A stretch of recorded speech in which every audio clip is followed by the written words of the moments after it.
The journey beyond the light.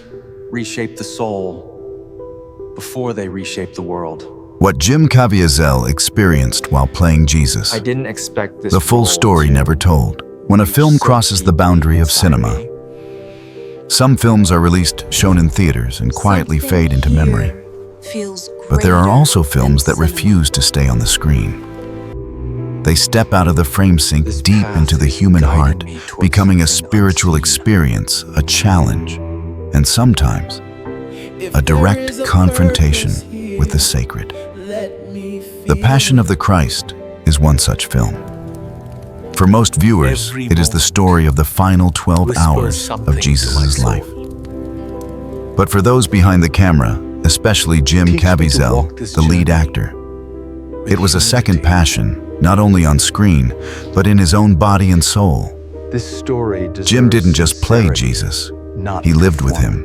He suffered with him. He came to the very edge between life and death, then returned carrying a testimony he believed he was obligated to share with the world. This piece will lead you through the background of how the film was made, the risky choice of a director, chilling events, lightning striking the cross under a clear sky, a heart arrhythmia on set, the moment his soul left his body on the operating table, and a mysterious visitation in a room hotter than 30 degrees. This is not a story for entertainment. This is a journey beyond the light. Now, when a film becomes a dialogue with the divine, most religious films stop at simply retelling the story, familiar scenes, classic lines, images that have been softened and beautified for easy viewing. Mel Gibson did not want to make another safe religious film. He wanted to strip the passion bare with blood, tears, screams, and the deepest loneliness of a man hung naked between earth and sky. That uncompromising choice set off a series of unforeseeable events. I'm not the same person. Strange things repeatedly happened on set, impossible to explain by pure reason. For many members of the crew, the Passion of the Christ stopped being just a job in cinema and became something like a spiritual trial by fire. And at the very center of that battle stood Jim Caviezel, the man who would step onto the cross not only in the script, but in his own life. And Mel Gibson, from Hollywood's summit to the abyss of his soul. I'm learning to surrender. In the late 1990s, Mel Gibson was Hollywood's golden name A-list actor, Oscar-winning director, fame, money, and power in abundance. But behind the lights, his inner life was shattered addiction, depression, existential crisis, a suffocating sense of emptiness. The higher he climbed on the ladder of success, the more he felt that inside him was a bottomless pit. With nothing left to cling to, Mel returned to his Catholic faith. Not in the sense of just showing up to Mass, but in nights spent kneeling on the floor, crying out to God, "I'm not in control of anything anymore. If you're really there, show me what I'm supposed to do." In those desperate nights of prayer, one idea flared up. To make a film focused solely on the last 12 hours of Jesus' life in a way that was as raw as possible, as truthful as possible, undiluted, neither covered up nor sugar-coated. He reread the Gospels, studied historical accounts, meditated on the Stations of the Cross, and even read mystical visions. Gradually, a clear outline emerged. It would be filmed in Aramaic, Latin, and Hebrew. No English, no Hollywood formula, no softening of the violence, no beautifying of the cross to make it more palatable. To him, this was no longer a project. It was a vow, an act of reparation, a sacred mission. Hollywood and the unanimous rejection. When Mel brought the script to major studios, the general reaction was very clear. Too risky. No one will watch this. A film that was entirely in ancient languages, had no megastar tailored to box office formula, centered on the brutal death of a religious figure, was to be shot in a bloody, heavy, hard-to-digest style. To the producers, it was a reckless commercial gamble. But instead of backing down, Mel funded it himself. From a powerful, sought-after figure, he became someone who had to fend for himself in the vast sea of Hollywood, where most people in the business wanted nothing to do with a project so saturated with overt religious themes. Even so, he remained steadfast. This isn't just a movie. This is a debt I have to pay. A debt to God and to my own conscience. Jim Caviezel, the call to take up the cross, to bring his vision to life. Mel needed a face that could contain holiness, vulnerability, suffering, and majesty in a single gaze. He thought of Jim Caviezel. But the call to Jim was not a sweet invitation. It was a blunt warning. Mel said, "If you take this role, you may never be invited back in Hollywood again." Jim fell silent. I feel more Before him was the opportunity of a lifetime, but tied to it was the risk of sacrificing his entire career. He didn't answer right away. He prayed, reflected on years of living half-heartedly in his faith on his faults and sins. Then finally, he replied with a sentence that stunned Mel. "We are called to carry the cross. If we refuse it, we will be crushed beneath that very cross." From that moment on, Jim crossed a threshold. He wasn't just accepting a role, he was accepting a cross. The strange signs from the very first days, from the earliest days of filming, the entire crew felt that the atmosphere was completely different from an ordinary set. Jim did not approach the role of Jesus as just another cinematic character. He prepared like someone walking into a harsh spiritual retreat, praying for many hours a day, constantly praying the rosary, meditating on each station of the Passion, attending Mass daily when possible, going to confession frequently to purify his soul before stepping onto the cross. There were days when he climbed the cross in sheer exhaustion, pale, breathing heavily. Yet he never asked for a break. He saw it as his share in the sacrifice. That was when his body began to speak, of physical pain, when acting became reality. Dislocation, torn muscles, bruised by cold. In the scene of carrying the cross, the wooden beam was heavier than expected. A sudden jerk caused the muscles in Jim's shoulder to tear and the joint to shift.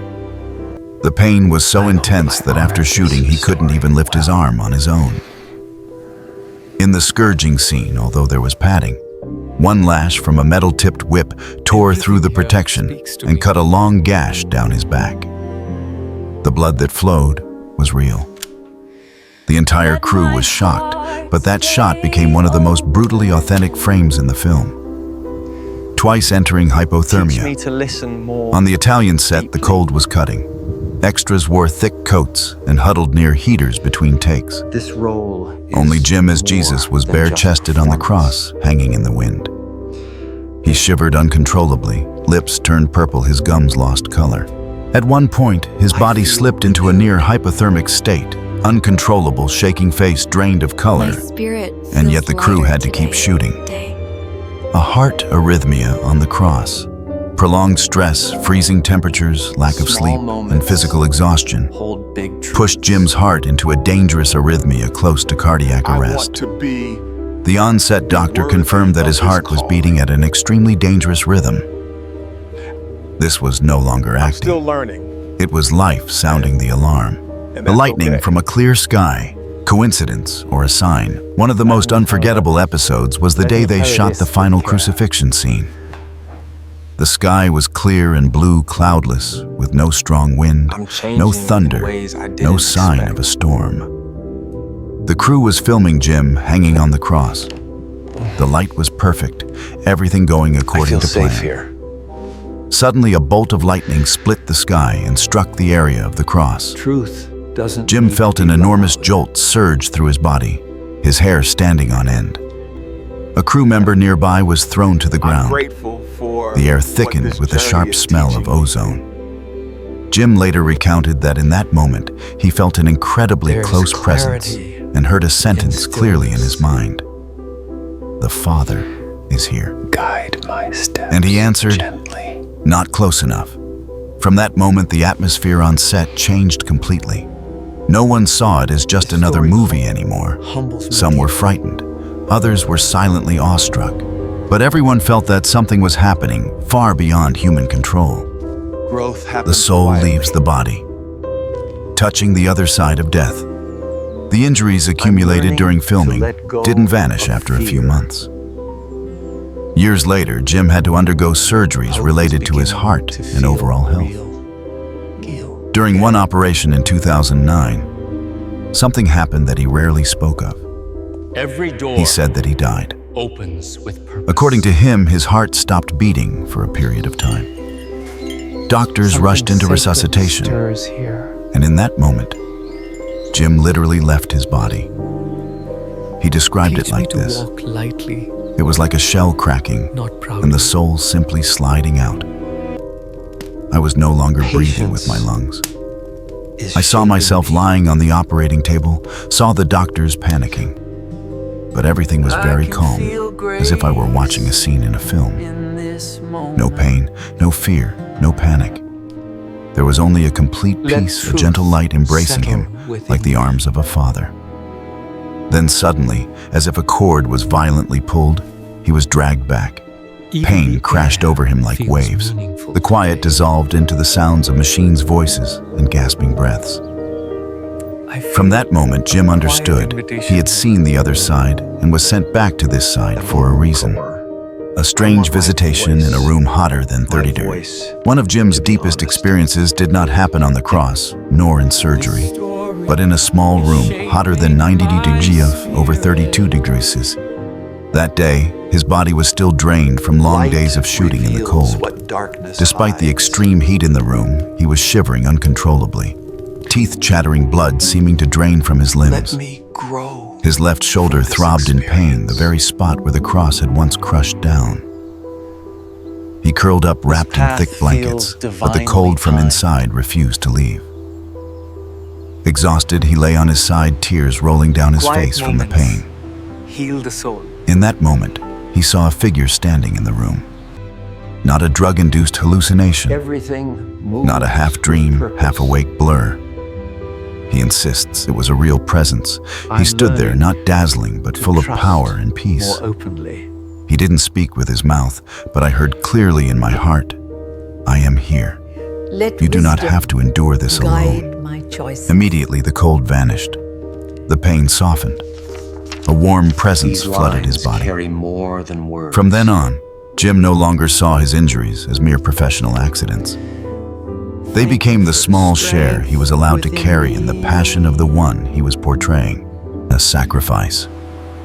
When suffering is no longer meaningless. Looking back over the stray lashes that tore his skin, the terrifying lightning bolt under a clear sky, the blue lips from the freezing cold, the racing, chaotic heartbeat. The moment his soul left his body, Jim realized these were not just a series of occupational risks. They were his own cross. A cross no one else could carry for him. And he was invited not just to play Christ, but to live a very small part of the mystery of the cross.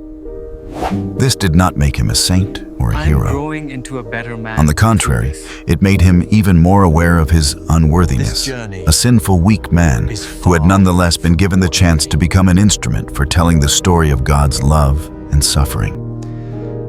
The cost in Hollywood and the contradiction of faith. Mel Gibson had warned, if you take this role, you could lose everything in Hollywood. And in reality, after the Passion of the Christ, Jim Caviezel's career shifted. He was no longer the name rolled out on the red carpet for big studio projects. To some producers, he became too religious, hard to market, not suitable for mass taste. He lost many opportunities other actors dream of. But in exchange, he gained something he himself called worth more than everything. He said, if the price of doing what is right is losing my reputation, then let it be lost. This is teaching me. There is nothing on earth more precious than the truth of the cross.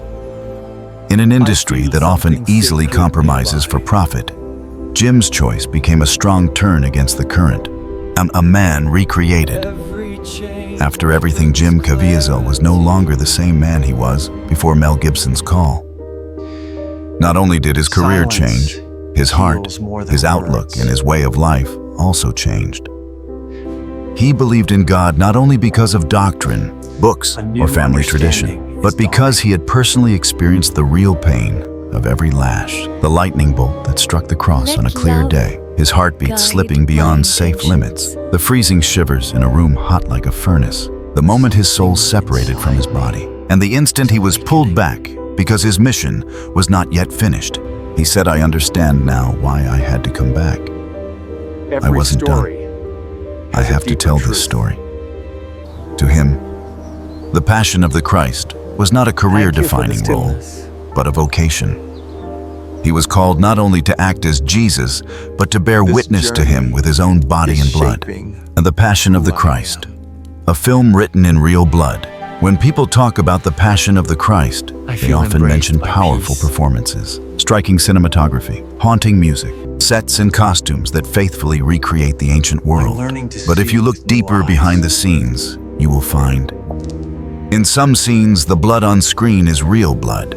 Some groans are not performed, but the sound of actual pain. Some broken breaths are not scripted, but come from a heart genuinely exhausted. The Passion of the Christ became one of the most successful religious films in history, not only because of technique, but because it touched the raw truth of suffering and love.